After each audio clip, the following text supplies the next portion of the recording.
অহরহ বাবুই পাখি বাসা তৈরি করেছে বসবাস করার ক্ষেত্রে এবং বাচ্চা ফোটানোর ক্ষেত্রে। প্রকৃতিকে আরো বাড়াতে তারা এইভাবে বাসা বানিয়েছে এবং এখানেই তারা বসবাস করে। তবে কথা হচ্ছে এটাই যে তাল গাছের এই নিচে এই মাঠে আমরা দেখতে পাচ্ছি অসংখ্য বাসা।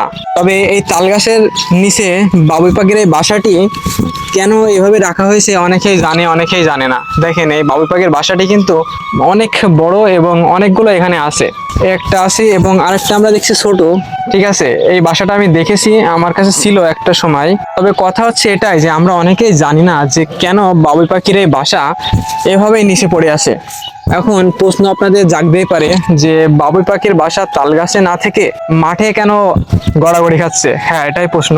মাঠে গড়াগড়ি খাচ্ছে এই কারণে, আপনারা অনেকে জানেন আবার অনেকেই জানেন না যে যখন বাবুই পাখির এই বাসা বাবুই পাখিরা তৈরি করে থাকে, মেয়ে পাখিগুলো কিন্তু এগুলো তৈরি করে থাকে, ঠিক আছে। এবং যখন একটা মদ্দা পাখির মানে তার প্রিয়তমাকে পছন্দের মানুষ যখন এই বাসাটি পছন্দ করে না, তখন তারা নিজেরাই এই বাসা ভেঙে দেয়। শুধু এখানে শেষ নয়, অনেকটা ঝড় বৃষ্টির কারণে বাসা নষ্ট হয়ে যায় এবং নষ্ট হয়ে গিয়েছে। তো বাসাগুলো কত নিখুঁত আর কত সুন্দর, মানে ইঞ্জিনিয়ারও এখনো ধরতে পারেনি যে বাসার কোথায় শুরু এবং কোথায় শেষ। এর ভিতরে অনেক সুন্দর জায়গা বসবাস করার ক্ষেত্রে, বসবাস করার জন্য। এটা কিন্তু বাবুই পাখির সেই বাসার ভিতরের অংশ।